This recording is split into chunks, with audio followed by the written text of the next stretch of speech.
Halo, saya Sigi Nugroho dari Program Studi Statistika FIPA Universitas Bengkulu. Kali ini saya akan menyampaikan uji-uji binomial pada statistika non parametrika. Yang pertama, uji binomial bahwa untuk tindakan-tindakan Bernoulli, ya, ini deskripsinya ya, data berasal dari sebanyak n tindakan Bernoulli yang saling bebas, di mana tindakan Bernoulli itu merupakan suatu tindakan yang hanya memiliki dua macam outcome atau keluaran. Sebut saja misalnya berhasil dan gagal. Nah, yang kita amati di sini adalah banyaknya peristiwa berhasil tanda petik. Dan banyaknya tersebut kita notasikan dengan O1. O untuk observasi, satu berhasil. Dan banyaknya peristiwa dikategorikan gagal yang dinotasikan dengan O2. Observasi jenis kedua atau gagal, yang tentunya kalau semua tindakannya ada sebanyak n, O2 ini sama dengan n dikurang O1. Nah, diperlukan asumsi dalam uji binomial ini. Yang pertama, yaitu bahwa n tindakan Bernoulli tersebut saling bebas menyeluruh atau mutually independent. Dan setiap tindakan memiliki peluang berhasil sebesar P yang konstan, artinya dari tindakan ke tindakan berikutnya peluang berhasil itu sebesar P. Nah, untuk tipe pengujian ada 3 tipe atau tipe kasus. Nah, jika P bintang merupakan sebarang konstanta, di mana P bintang itu nilainya di antara 0 dan 1 karena nilai peluang, maka pengujian hipotesis dapat merupakan salah satu dari 3 kasus berikut. Kasus yang pertama, kalau pengujiannya dua arah. Jadi hipotesis nolnya bahwa peluang sama dengan P bintang.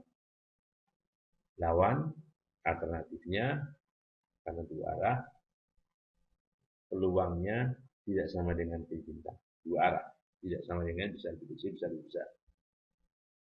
Kasus kedua, kalau pengujiannya satu arah. Pengujian satu arah kita gunakan hipotesis nolnya majemuk juga, bahwa P-nya lebih kecil atau sama dengan P bintang. Alternatifnya P lebih besar dari P bintang. Yang ketiga, pengujian satu arah sebaliknya, yaitu peluang pada hipotesis nol lebih besar atau sama dengan P bintang. Alternatifnya atau lingkarannya P lebih kecil dari P bintang. Oke. Nah, untuk kriteria penolakan hipotesis nolnya, ya, kita karena menggunakan statistik uji, yaitu banyaknya keluaran yang dikategorikan berhasil itu, atau O1, sebut saja T sama dengan O1. Ya. Nah, tergantung taraf nyata pengujian. Jika taraf nyata pengujian ditetapkan sebesar alfa, kemudian kriteria penolakan hipotesis nolnya sangat tergantung dari nilai alfa tersebut. Ya. Dan tentunya tipe pengujian, apakah satu arah atau dua arah. Nah, kalau misalnya kasus A, ini untuk pengujian dua arah, pengujian daerah ya, tolak hipotesis nolnya, jadi daerah penolakan hipotesis nol ada dua.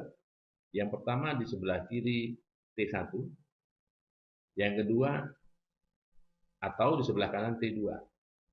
Bahwa T1, T2 ini dipilih sedemikian rupa sehingga peluang Y lebih kecil sama dengan T1 itu sama dengan alfa 1 dan peluang Y lebih besar dari T2 ini sama dengan alfa 2. Tentunya kita pilih alfa 1 plus alfa 2 sama dengan alfa. Sedapat mungkin sama dengan alfa.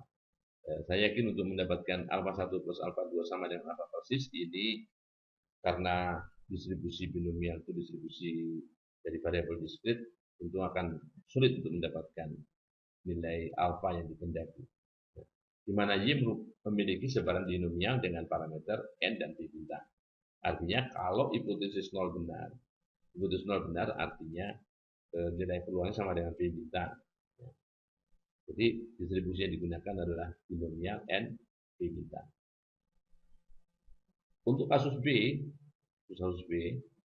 tolak hipotesis 0 jika T-nya lebih besar dari T. Nah, di sini tidak dibedakan antara T1 dan T2 karena daerah penolakannya cuma satu arah, ya, di sebelah kanan T. Sedemikian rupa sehingga peluang Y lebih besar dari T itu sudah dapat mungkin sama dengan atau mendekati alfa. Nah, Y sama seperti kasus A memiliki distribusi binomial dengan parameter N dan B.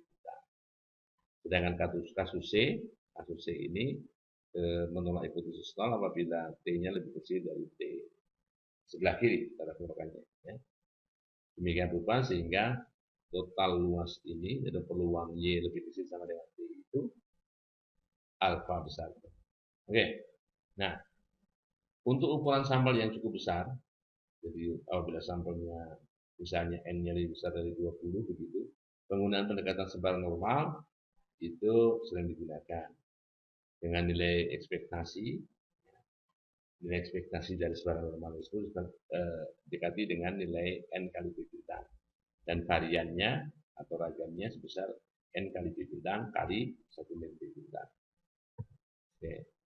Kita ambil teladan dari uji binomial ini. Ini walaupun ceritanya panjang, ya, tapi intinya yang saya notasikan, saya highlight dengan warna merah. Misalnya dipengaruhi didirikannya PLTN terhadap kesehatan pekerja dan penduduk yang tinggal di sekitarnya akhir-akhir ini menjadi bahan perdebatan. Salah satu bahayanya adalah kemungkinan paparan radiasi akan meningkatnya kematian karena kanker.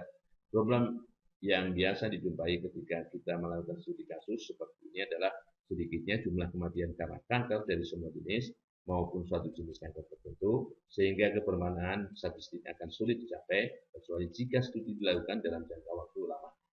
Salah satu alternatif adalah melakukan studi mortalitas proporsional, yang di dalamnya proporsi kematian karena suatu penyebab pada kelompok yang terpapar dibandingkan dengan proporsi pada populasi umum.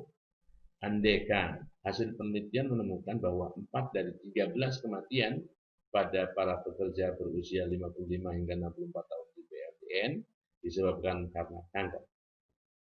Jika berdasarkan laporan statistik disebutkan bahwa 20% dari semua kematian disebabkan kanker, dapatkah kita simpulkan bahwa hasil penelitian tersebut, yaitu 4 dari 13 itu, berbeda secara bermakna terhadap statistik populasi umum?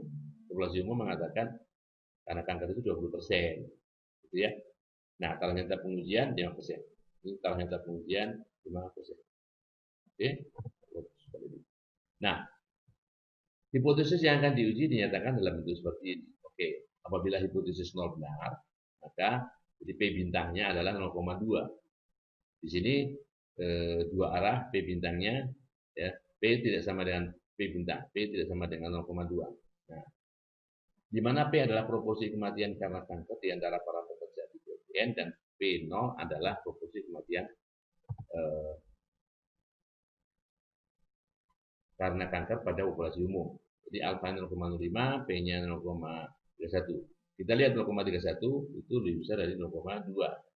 Maka H0 kita tolak jika peluang untuk memperoleh sebanyak 4 kematian atau lebih di antara 13 kematian disebabkan kanker adalah kurang dari 0,5. Kita tolak kalau peluangnya peluang mendapatkan 4 atau lebih itu kurang dari 0,5. Sebaliknya kita terima apabila nilainya sama dengan atau lebih besar daripada 0,05. Jadi nilai peluangnya itu dihitung dari peluang ini 2 kali karena 2 arah ya, karena 2 arah jadi 2 kali peluang sedikitnya mendapatkan 4 ya, kematian. Jadi distribusinya binomial ya, binomial N-nya 15, P-nya 0,2 ya. Peluang mendapatkan sedikitnya 4 kematian itu ini ya, jumlah dari kombinasi ini ya, dari 4 sampai 13. Kemudian dikalikan 2. Karena 4 sampai 13 itu ngitungnya banyak banget, kita bisa gunakan komplemennya. Jadi komplemen dari penghitungan ini adalah dari 0 sampai 3, 0, 1, 2, 3. Hanya 4 kali perhitungan di sini ya. Jumlahnya berapa? Sebagai pengurang dari 1, kemudian kita kalikan 2. Atau kalau secara manual atau secara manual, kita bikin daftar dari 13 kemungkinan nih, 13 kemungkinan dari 0 sampai 13. Ini peluang distribusi binomial ya. Ini peluang X sama dengan X, ini peluang kumulatifnya, ini peluang satu min, kumulatif dari atas ini ya. Itu dari atas. Nah, kalau kita lihat di sini untuk mendapatkan peluang dari 4 sampai 13 itu 0,25 nih.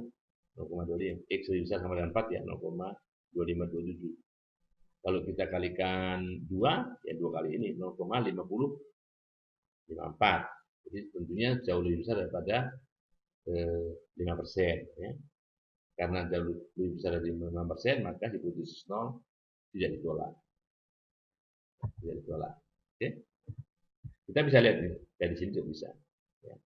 Ini kalau sampai dengan 3, 0,7473 ya. Kalau lebih besar daripada atau sama dengan 4, berarti 1 dikurang ini. 1 dikurang 7473 itu 0,2527. Kita kalikan 2 ya. Oke. 0,5054. Sehingga hipotesis nol diterima atau tidak ditolak. Oke. Teladan kedua, ini misalnya begini. Berikut diberikan data untuk melihat daya tahan kue suatu produk sebuah perusahaan bakery, sebut saja misalnya Abdul. Gitu ya. Nah, 8 roti yang dipakai uji coba itu menghasilkan daya tahan ini. 8-nya tentunya diambil secara acak ya. Nih datanya. Apakah kita masih bisa percaya bahwa umur rata-rata atau daya tahan roti tersebut 54 jam? 54 jam itu paling sedikit gitu ya. Nah, datanya kemudian kalau kita olah secara manual ini ya, yang plus itu artinya lebih besar daripada 54, lebih besar, lebih kecil, lebih besar ya. Nah, 5 di antara 8 itu, 5 di antara 8 itu lebih besar dari 54. 5 dan 8 lebih besar dari 54 ya. Nah, ini kalau kita lihat nilai ini kalau pengerjaannya pakai SPSS ya. Ini cutting point-nya 54 ya. Tes proporsi, uji proporsi 50% baik, 50% jelek kan gitu kan. Jadi P-nya setengah. Oke. Kita lihat ini dengan binomial test kita dapatkan X aksik nilai peluangnya 0,727 ya, 0,727. Nah, sebetulnya dua kali ini ya, dua kali jumlah ini 0, kalau kita jumlah 0,36 sekian ya. Oke. Nah, jadi karena nilai peluangnya lebih besar dari 0,05, maka hipotesis 0,5 artinya daya tahan kuenya gimana? Daya tahan kuenya. Nah, tentunya masih bisa dikatakan sama ya. Masih bisa dikatakan sama dengan 54. Oke, kita lanjutkan teladan berikutnya. Ini kalau misalnya sampelnya besar. Ini sudah ringkasan tampilnya, summary di bawah hukum Mendel tentang sifat-sifat penurun suatu persilangan tanaman dengan khusus dapat diharapkan menghasilkan produk ini di mana 1/4-nya kerdil atau dwarf dan 3/4-nya normal tinggi. Nah, jadi nanti tergantung berhasilnya apa berhasil kecil atau berhasil tinggi ya. Nah, kita lihat kalimat berikutnya. Dalam suatu percobaan menentukan apakah asumsi Mendel masih berlaku atau tidak, suatu persilangan menghasilkan 243 kerdil, 682 tinggi. Sehingga totalnya yang dipakai itu 925. Ya. Jika berhasil tanda petik. Nah, ini berarti berhasil itu tinggi di sini. Menyatakan progeny tinggi, maka P bintangnya 3/4. Dan T merupakan banyaknya tanaman tinggi. Nah, dengan menggunakan taraf nyata signifikan 5%, kita ingin menguji apakah hipotesis nol bahwa peluang berhasil atau progeni tinggi itu 3/4 masih berlaku atau tidak. Ya. Ini dan bisa ambil dari teladannya Forer ya. Karena ini sangat besar, kita kita kalau misalnya mau menghitung faktorialnya mungkin error kalkulator kita. Terlalu besar, kita gunakan pendekatan distribusi normal. Nah, distribusi normal itu nilai harapannya NP, nilai variannya, taksiran nilai harapannya, taksiran variannya NP kali 1 NP. Ya. Dan di mana P yang dipakai adalah P pada hipotesis nol. Oke. Nah, kalau kita lihat NP 693, NPQ 173,4375.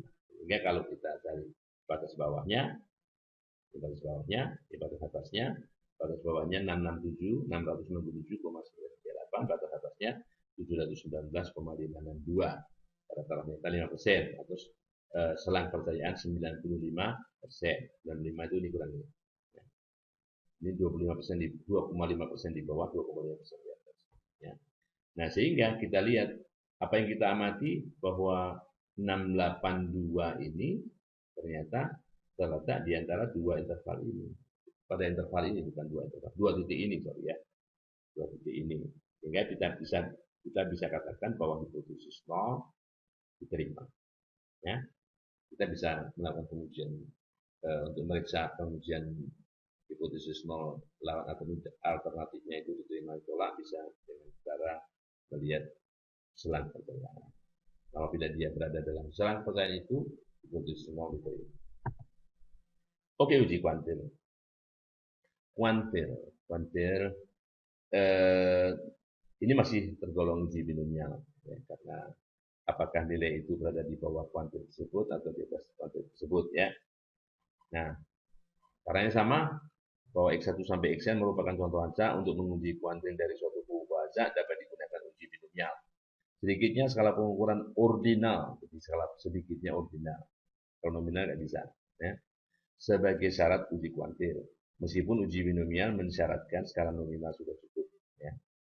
Jika pengubah acak yang diuji bersifat kontinu, maka hipotesis yang diuji adalah ya, di kuantil ke P-nya, kuantil ke P bintangnya, pengubah acak X dari X bintang yang setara dengan peluang X lebih kecil sama dengan X bintang, itu sama dengan P bintang. Atau singkatnya, kita membuat hipotesis nolnya itu peluang sama dengan P bintang. Atau kuantilnya sama dengan P bintang. Ya. Tentunya situasinya tidak semudah jika perubahan acaknya tidak diasumsikan kontinu. Kemudian hipotesis yang diuji adalah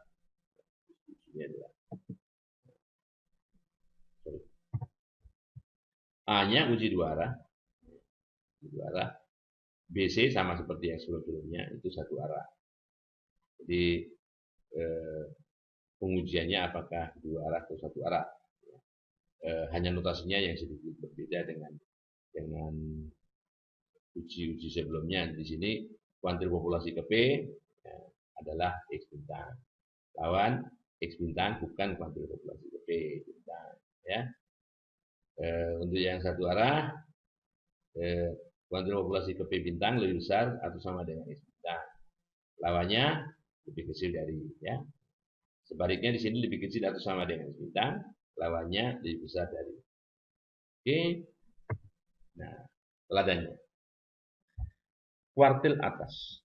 Jadi kalau kuantil itu istilah umum, kalau kuartil itu kuart itu 4. Jadi kalau data itu kita urutkan dari yang terkecil sampai terbesar, kemudian kita bagi arealnya itu kuart 4 sama besar ya. Maka hasilnya akan seperti ini. Kita hanya sebut dengan kuartil 1, 2, 3 ya. Nah, kuartil atas itu kuartil 3. Ya, kuartil 3 suatu ujian sekolah nilainya 193. Ini yang ada pada hipotesis nol ya. Nah, kemudian sampelnya ada 15 dan nilainya seperti ini. Nah, nilainya seperti ini. Bila diasumsikan bahwa 15 lulusan tadi dapat mewakili mereka yang ingin masuk perguruan tinggi, uji apakah dengan menggunakan contoh tersebut kuartil atasnya 193, ya. Nah, di sini kita lihat nanti ada berapa data yang eh, di bawah atau sama dengan 193. Dengan menggunakan uji kuantil dan taraf nyata alfa 5%, perlu dicari T1 dan T2, T1 dan T2. Ya. Demikian rupa sehingga total nilai peluang ini sedapat mungkin lebih kecil sama dengan alfa, sedapat mungkin mendekati alfa. N-nya 15, P-nya 0,75. Kita bisa bangkitkan, ya, kita bisa hitung dari 0 sampai 15 dengan peluang 0,75. Ini peluang sama dengan X, ini kumulatifnya, ini kumulatif dari bawah, ini kumulatif dari atas. Nah, kalau kita lihat, kalau kita urutkan begini, kita jumlahkan ya. Untuk sampai dengan, jadi kalau ini dijumlahkan dari 0 sampai 7, atau dilihat saja di sini, kita punya 0,0173 di sini. Soalnya kalau berikutnya di sini sudah 0,05, sudah lebih dari 5%. Ya. Demikian juga dari atas ini, dari atas ini, begitu 15 saja ini sudah 0,0134. Jadi T1-nya kita pilih ini sama dengan 7. Lebih kecil sama dengan 7. Sedangkan T2-nya karena ini tandanya lebih besar dari 14. Dengan demikian kita peroleh T1 sama dengan 7, T2 sama 14. Atau tolak hipotesis 0 jika T lebih kecil sama dengan 7 atau T lebih besar dari 14. Nah, dari data ini ya,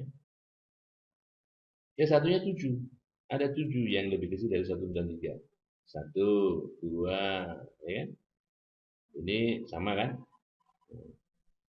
3, 4, 5, 6, ya. 7 sama ini lah. Nanti pada titik 1 dan 3 sudah bisa hitung ya. Oke, ada 7.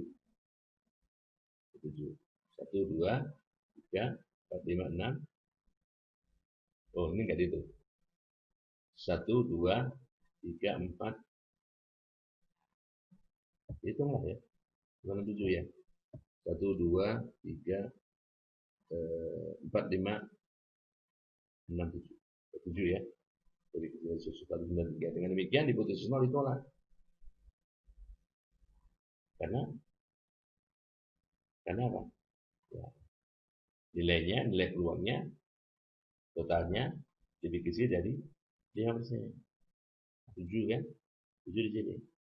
Kalau 8, nah diterima. Pokoknya yang X-nya 0, 1, 2, 3, 4, 5, 6, 7 atau 15 ditolak. Padahal di sini sama dengan 7. Jadi ditolak. Oke. Itu uji kuantil. Uji kuantil. Nah, berikutnya yang masih mengikuti uji binomial adalah uji tanda. Tanda. Misalnya kalau kita punya data bivariat, data berpasang-pasangan seperti ini. Ini pengamatan pertama, pengamatan kedua, pengamatan GN bintang. Sebelumnya kita selisihkan dulu, selisihkan masing-masing ini menjadi apakah keduanya X lebih kecil dari Y atau X lebih besar dari Y. Nah, yang sama kita kurangi. Yang sama kita kurangi. Karena kita bicara tindakan Bernoulli, jadi yang sama kita buat. Jadi kalau awalnya ada N bintang pengamatan, akhirnya hanya N saja. Akhirnya hanya N saja. Prosedurnya mirip-mirip di sini, asumsi, hipotesisnya, ya, jadi mirip. Nah, kita bicara statistiknya itu total banyaknya positif. Jadi yang 0 tidak kita hitung. Kita lihat tanda, apa namanya, teladan di tanda ya. Misalnya ini pasangannya begini. Nah, 1, 2, 3, 4, 5, 6, 7. Ada 7, jadi N-nya 7. Kita lihat berapa yang positif, berapa yang negatif. Ya. Ini misalnya ingin melihat suatu perusahaan ingin mengetahui pengaruh adanya kenaikan uang positif terhadap kesejahteraan karyawan. Dalam penelitian itu dipilih 7 pegawai beserta istrinya secara acak, sehingga terdapat 7 pasangan data suami istri. Perubahan peringkat kesejahteraan keluarga menurut suami istri disajikan pada tabel berikut. Apakah terdapat perbedaan pengaruh signifikan terhadap kesejahteraan keluarga yang menurut suami istri? Kalau kita 5%, ya. Nah, ini kalau kita mengerjakannya pakai SPSS, pakai two related, kalau datanya seperti itu, two related sample, data berpasangan. Ya. Pilih non parametrik statistik, tes, ya. non-forensic test, uji genom parametrik untuk data berpasangan. Ya. Ini caranya, prosedurnya, dan hasil atau outputnya seperti ini. Kita ada tulisan sini B sign test. Nah, ini B, jadi ujinya menggunakan uji tanda. Ya. Exact sig nilai peluangnya dua arah, 0,453. Ya. Karena 0,453 ini lebih besar dari 5%, ya, lebih besar dari parameter pengujian 5%, maka hipotesis 0 diterima. Artinya nilai persepsi suami dan istri masih dapat dikatakan sama. Walaupun dia ada 1 di 4, ya, nah, masih bisa dikatakan sama. Oke. Oh, berikutnya masih ada uji yang menggunakan distribusi binomial, yaitu namanya uji McNemar. Ini uji kalau kita punya pengamatan, ya, sebanyak n bintang, ya, n aksen berubah jadi bivariat seperti tadi. Ya. Nah, ini pengamatannya begini maksudnya. Jadi skala pengukuran baik XI dan YI adalah nominal dengan dua kategori, 0 dan 1 misalnya. Ya. Sehingga XI YI hanya dapat memiliki 00, 01, 10 atau 11. Ya. Jadi masing-masing X dan Y ini hanya dua kategori. Ya tidak, milih A, milih B, misalnya begitu. Ya. Berturut-turut dinyatakan dengan, nah, jadi banyaknya data yang X-nya 0, Y-nya 0, A, X-nya 0, Y-nya 1, B, X-nya 1, Y-nya 0, A, C, sorry. X-nya 1, Y-nya 1, D. Nah, nih, ya, awalnya begini. Kita punya asumsi bahwa pasangan data baik XI ini saling bebas mutual. Ya. Skala pengukuran nominal dengan dua kategori untuk masing-masing, untuk kedua buah bahasa, ya, satu, dan peluang perbedaan kalau X-nya 0, Y-nya 1, dengan X-nya 1, Y-nya 0 ini negatif untuk semua I. Ya. 0 untuk semua I. Atau positif untuk semua I. Jadi bisa 0, bisa negatif, bisa positif. Ya. Nah, hipotesis yang diuji adalah perubahan signifikan. Apakah ada terjadi perubahan? Ya. Ya. Misalnya, di sini dikatakan untuk kasus A itu peluang X0, Y1, ya, sama dengan peluang X1, Y0, ya, untuk semua I. Lawan, ini tidak sama. Jadi kalau kita lihat, kalau kita ingin menguji, misalnya ini adalah kondisi sebelum ada kampanye misalnya. X pertama milih 0. Ya. Kemudian setelah ada kampanye, ini setelah ada, ini sebelum, ini setelah. Dia masih tetap apa enggak? Masih tetap milih 0 apa enggak? Nah, banyaknya apa namanya pelanggan yang setia dari 0 ke 0 itu dinyatakan dengan A. Dari 1 ke 1 dinyatakan dengan D.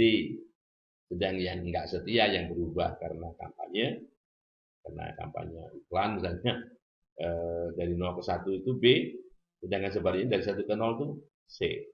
Kita ingin menguji apakah perubahannya signifikan apa enggak dengan adanya kampanye atau iklan atau apapun namanya yang membuat seorang atau individu atau objek itu berubah pikiran atau tetap pada pendiriannya. Ya. Nah, jadi statistik pengujiannya kita gunakan B1, yaitu B dikurang C dikuadratkan dibagi B tambah C. Nah, kalau kita lihat nggak ada A dan D di sini, nggak ada A dan D, hanya B dan C. Hanya yang berubah saja yang kita ambil dalam statistik ini. Nilai perubahannya B dan C. B itu dari 0 ke 1, C dari 1 ke 0. Ya.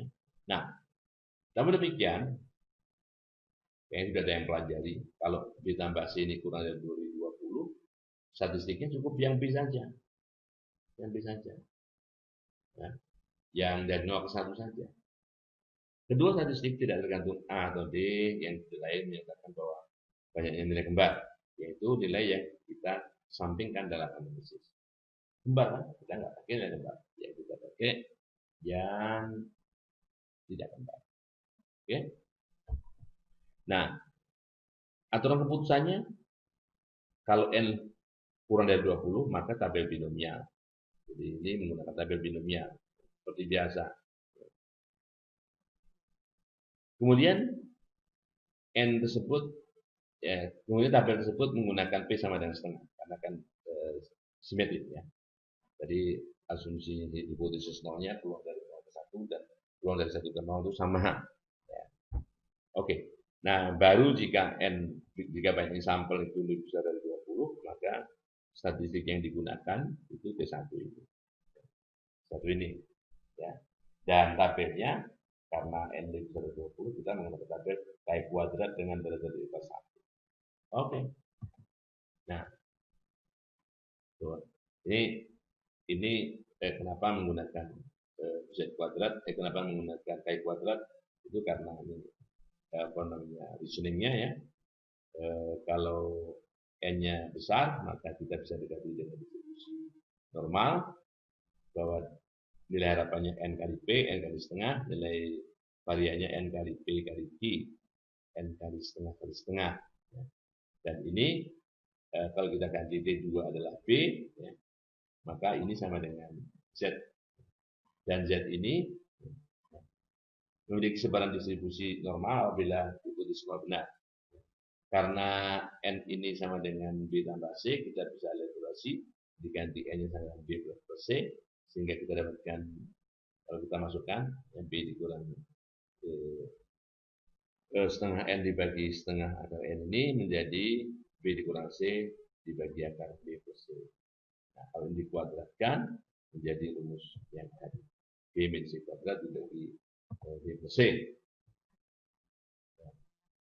Dan ini Z kuadrat itu adalah X kuadrat dengan derajat bebas 1. Oke. Nah, ini teladan uji McNemar ya. Ini kondisi yang data yang sudah direkap ya. Ini untuk mengetahui pengaruh promosi terhadap perilaku konsumen, perlu dipelajari kondisi sebelum dan sudah promosi dilakukan. Konsumen dikategorikan membeli produk atau tidak membeli produk. Yang ingin dipelajari adalah apakah terjadi perubahan perilaku konsumen dengan adanya promosi dari tidak membeli menjadi membeli atau dari membeli menjadi tidak membeli. Misalkan datanya seperti ini. Ini kalau kita jumlahkan 100 dari 100 orang ini datanya seperti ini. Nah, karena N B plus C ya, B-nya 4, C-nya 21, ini 25 nih. Berarti yang kita pakai statistiknya T1. B min C 4 min 21 kuadrat dibagi 4 plus 21 sama dengan 11,56. Karena T1 lebih besar daripada 3,841, maka hipotesis 0 tidak diterima atau ditolak, artinya promosi memberikan dampak perilaku konsumennya. Itu uji McNemar. Okay. Dan berikutnya adalah uji tren, uji kecenderungan dari Cox and Stewart. Lagi-lagi ini menggunakan prinsip distribusi binomial. Andaikan kita punya pengamatan, barisan pengamatan menurut waktu, ya, menurut waktu. Katakanlah misalnya Januari, Februari, Maret, April dan sebagainya. Diulang lagi Januari, Februari, Maret dan seterusnya tahun berikutnya dan seterusnya misalnya, atau hari terserah. Yang jelas pengamatan ini berurut ya, menurut waktu. Ya. Oke, jika diinginkan mengetahui apakah ada kecenderungan, nah kita bagi dulu. Kita susun caranya seperti ini. Ya. Jadi X1 ini dipasangkan dengan X1 plus C. C-nya apa? C-nya itu separuhnya. Di mana C sama dengan N/N per 2. Ya, jika genap. Kalau ganjil, data yang di tengah-tengah dihapus dulu. Data yang di tengah-tengah dikurangi dulu. Baru datanya menjadi N, bukan N/N ya. Nah, gitu. Intinya data itu dibagi 2. kemudian dipasangkan, dan selanjutnya kita bisa gunakan uji tanda seperti uji sebelumnya. Jadi dikatakan positif kalau ini ya, ini lebih besar dari ini. Tapi kalau XI plus Y lebih kecil dari ini, negatif. Gitu ya. Selanjutnya dicari menggunakan statistiknya sebelumnya, apakah distribusi binomial atau pendekatannya. Ya. Oke. Nah, hipotesis yang diuji bisa merupakan, jadi asumsinya jangan lupa ambil mirip-mirip dengan yang sebelumnya, bebas mutual, dia baca di atas sedikitnya ordinal, dia baca menyebar saling bebas, memiliki satu kecenderungan. Ini dalam kata-kata tidak ada kecenderungan lawan ada kecenderungan naik atau turun, ya. Tidak ada kecenderungan naik lawan ada kecenderungan naik, tidak ada kecenderungan turun lawan ada kecenderungan turun. Ya. Sekali lagi, yang dihitung adalah banyaknya kasus positif. Nah, ini telah uji Fox-Stewart. Ini misalnya dari 19 data, karena 19 itu ganjil, maka data yang di tengah-tengah, data ke-10 dihilangkan. 1, 2, 3, 4, 5, 6, 7, 8, 9, 10, 5, 8, 12 itu dihilangkan. Ya. Kemudian dipasangkan data ke-11 dengan 1, data ke-12 dengan 2, dan seterusnya. Oke. Nah, kemudian kita lihat apakah data yang kedua ini lebih kecil dari data yang pertama. Ya, min ya. Ini kurang ini min, ini kurang ini min, ini kurang ini plus, dan seterusnya. Dan sekali lagi yang kita lihat tanda plusnya. Di sini semua datanya menjadi 19 kurang 1, 18 bagi 2, 9. Dan 9 data. Nah, kita buat tabel distribusi binomial dari 0 sampai 9 dengan P 9,5 karena simetri. Ya. Nah, ini kita lihat karena kita menggunakan alfa 0,5, ya apalagi simetri dari atas, dari bawah maupun dari atas, kita harus buat sedemikian rupa sehingga masing-masing kurang dari 0,25. 0,025, sorry. Nah, kalau sampai 2, 0,07. Nah, sehingga kita jumlahkan sampai yang pertama saja, sehingga kumulatifnya hanya 0,0195. Demikian juga dari atas 0,0195. Dan ini diperoleh apabila T-nya sama dengan 1, yang di sini, atau T di sini lebih besar sama dengan 8. Kalau lebih besar saja, lebih besar 7. Nah, karena nilai plusnya hanya 4 ya, 4 itu di sini, maka dengan taraf nyata ini totalnya hanya 3,9%, bukan hanya 5%, tapi masih kecil dari itu ya. Dengan demikian nilai ini tidak berada dalam daerah penolakan, ya. Daerah penolakannya kan kalau 0 atau 1 atau 8 atau 9, 4 di sini daerah penerimaan. Artinya hipotesis 0 terima. Ya. Artinya hipotesis 0 terima bahwa kita yakin berdasarkan data yang ada tidak ada kecenderungan menaik atau menurun. Tidak ada baik menarik atau menurun. Oke. Mungkin itu yang bisa saya sampaikan. Kurang lebihnya saya mohon maaf.